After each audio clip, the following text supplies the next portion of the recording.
Ryan Leaf with us here on the Bill Riley Show today. He'll be down in Hollywood a week from today, as will I, and many other members of the Pac-12 media for Pac-12 Media Days. We're going to find out a week from this morning, Ryan, who the media members select as the winner in the North, the winner in the South, and team to win overall. And I know you and I have had conversations on your show, on this show, and via text, too. I think both you and I are, kind of on the Utah train right now, not just to win the South, but probably to, at least on paper, the favorite to win the overall league. Yeah, they have a really good opportunity. Really been inspired by Coach Whittingham, and when he knows he's got a good hand, he talks about it. You made comments that on our show the other day that he doesn't necessarily always talk in glowing terms about things. He wants to get better, but when he does, when he has a good hand and he understands what he's got, kind of has a tiger by the tail, he'll tell you about it. And he'll place some expectation on this football team. And the biggest things for me are the health of Tyler Huntley and Zach Moss, the youth at linebacker, and also the new guys on the offensive front. Those are the biggest question marks for me. I think they have a very favorable schedule.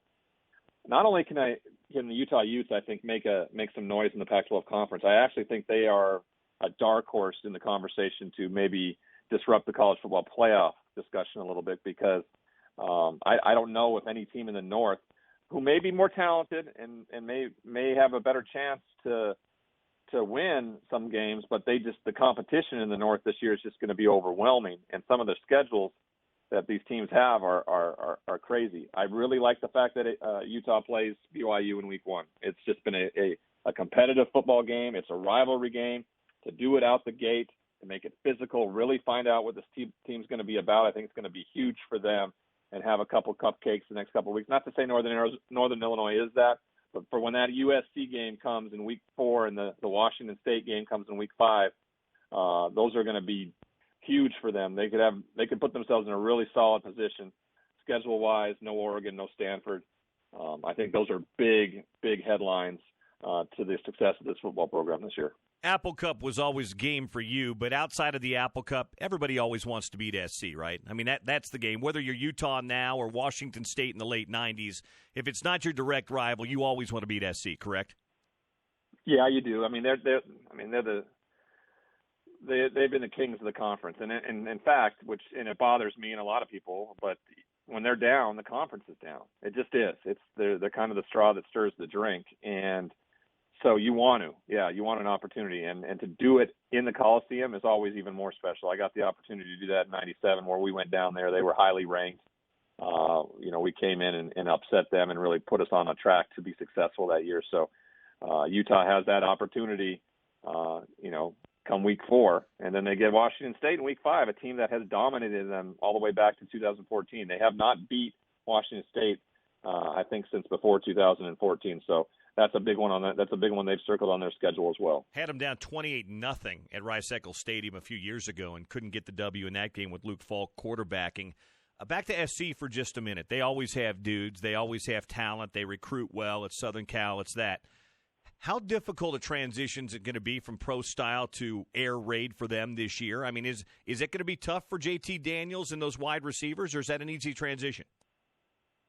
It's a really easy transition for the quarterback. Now, the question is, when you have a lot of 5-star guys at the wide receiver position or skill positions like running back, are they willing to start divvying up the touches? That's the biggest thing. This is going to be a simple transition for the quarterback.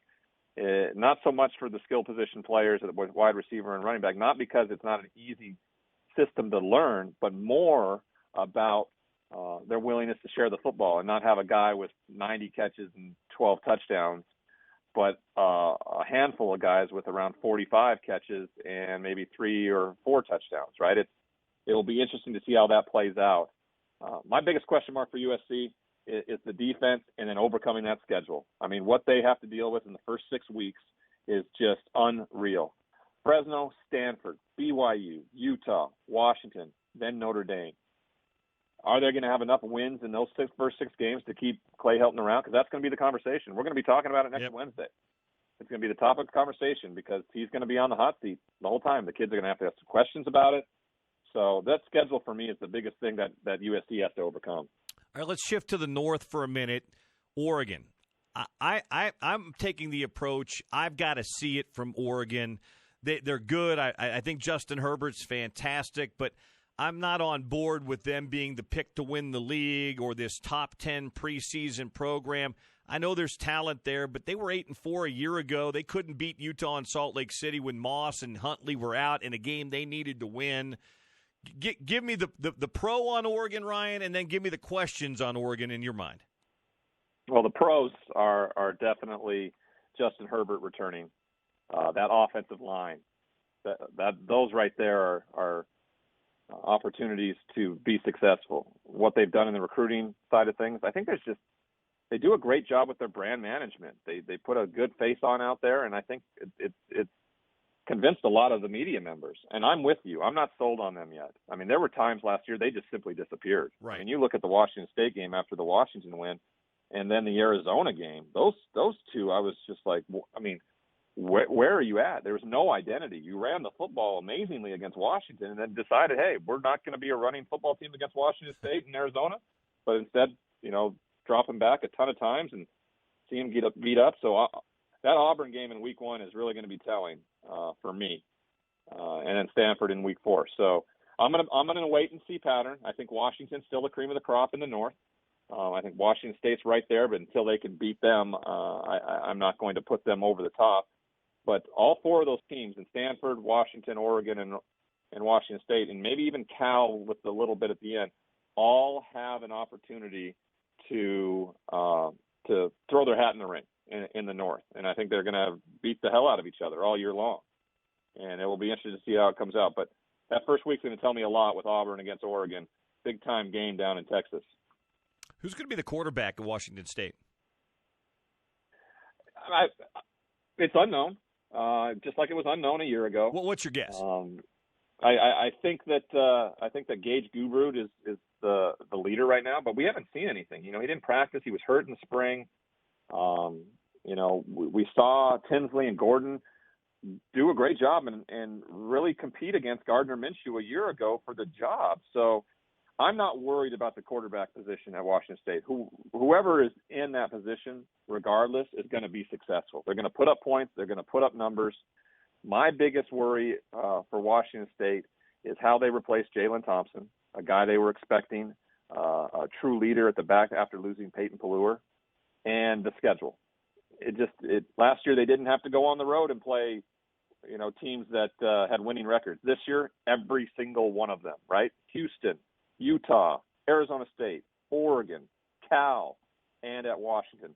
Those 5 road games, they may be a more talented and a more deep football team this year and could have a drastically different looking record when it's all said and done. But I wouldn't put anything past Mike Leach and that team ending up anywhere around 8-4 and 9-3, though. That wouldn't surprise me at all. As a guy who watches the Cougs as an alumnus, I was trying to fill out my All Pac-12, my individual ballots yesterday, and I ended up going with Des Patman. But who's the best wide receiver in that group for you?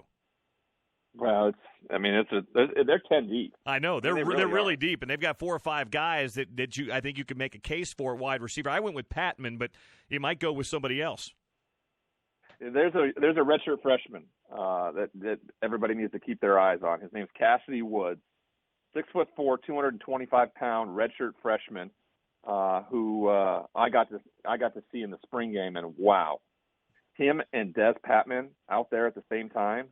That's going to be something else. Tay Martin's the guy everybody talks about, but I think Desmond Patman and Cassidy Woods are going to be right there. Travell Harris, they're going to be tough to cover, and they always are. And they're all going to catch anywhere between. But I think those 2 guys, and if there's anybody out there looking for a guy to make a big statement, who's a special individual, everybody check out Cassidy Woods, wide receiver number 84 for Washington State this year.